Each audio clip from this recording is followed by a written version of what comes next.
Now that Atlas is pretty confident with his pad, I'm gonna bring out the Surcingle and just kind of reintroduce that to him. He did work with that a bit. It's been a while though. It's probably been like a year or so. And we're gonna have to just kind of work through that again because he does have some fears around the Surcingle. So I just want to make sure he's cool with that. I definitely could have broken this down a little bit more. I thought, okay, well, he was pretty good with this before, so I can just go ahead and start putting it on him. I should have had him have a start button, like have him touch it or he touch one of the cones. Like you can see when I pulled it off and it hit the pole there that he got scared a little bit.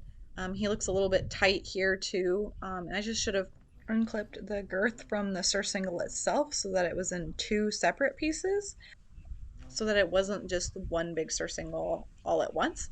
And that's going to just be with experience and kind of reading the horse because um, since he did have experience with this in the past, I'm thinking of, oh, okay, well, he's had experience with it, and so it'll be fine. He'll remember it. He still has this positive association, and it's great. We'll just kind of pick up where we left off.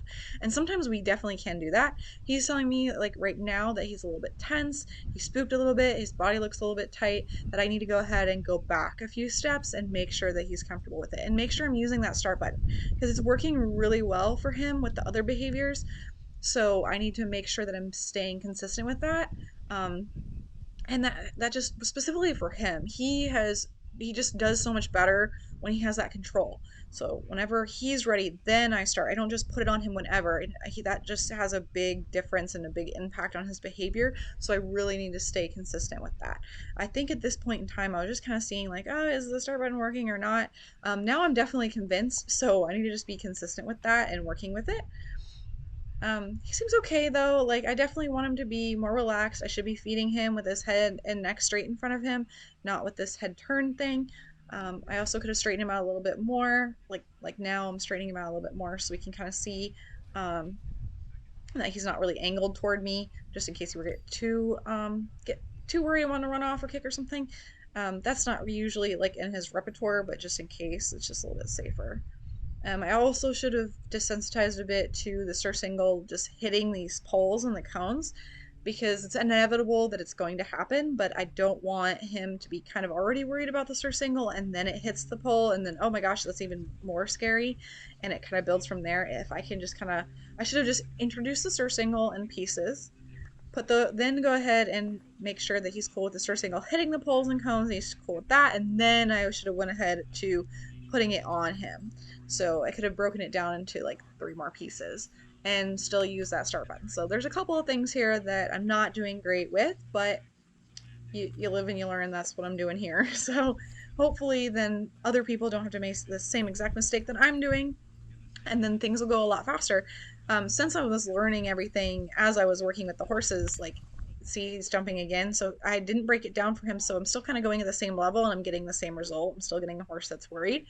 So after that first jump where he kind of hit the poles and he jumped a little bit, that's going to be my cue. Okay, he's worried. We're going to go break this down a little bit more. And now he's got a second cue and I'm still kind of ignoring it. So that's really important. So even though it looks like a little thing, like he didn't leave, he didn't run away, he didn't do anything big, but it's a still a big reaction. So that like taken within the context of him, he looks a little tight and a little tense. He's maybe taking the food a little quick.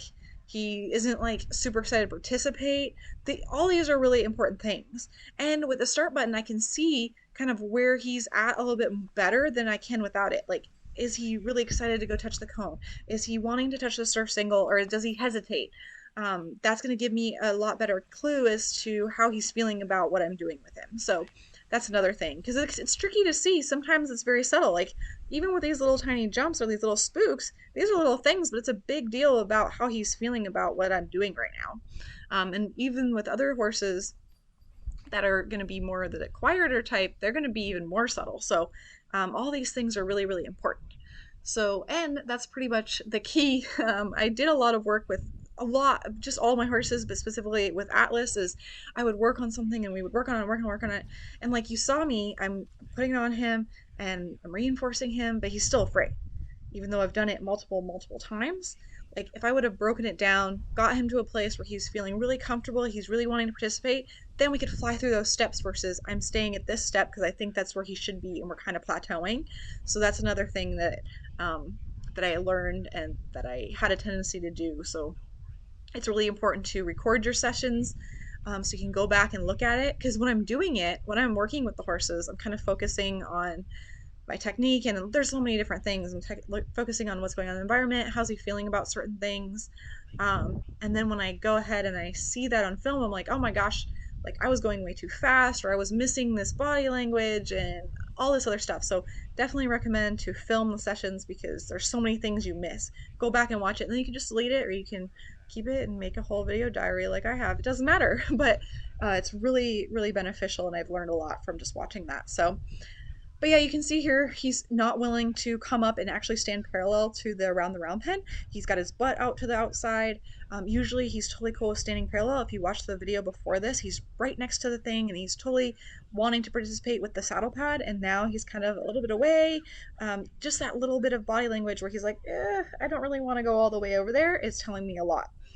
He looks a little bit tight, a little bit tense. He's taking the food a little bit faster than normal, I would say. Um, so all those little things, and especially those spooks that we saw while we were working on the other side a little bit ago, these are all big, big deals. So watching all those little body language details are really important. Um, it's just going to help you out instead of going and kind of like right I'm doing right now and just like, oh well, he knows this is fine, I'm just going to keep doing it this level. Then we get kind of stuck there and we can't really build because he's like, this is too much. Like I'm staying, but it's too much. Versus going back, breaking it down, making sure he's really successful and wants to participate. That's the biggest thing, specifically with clicker training.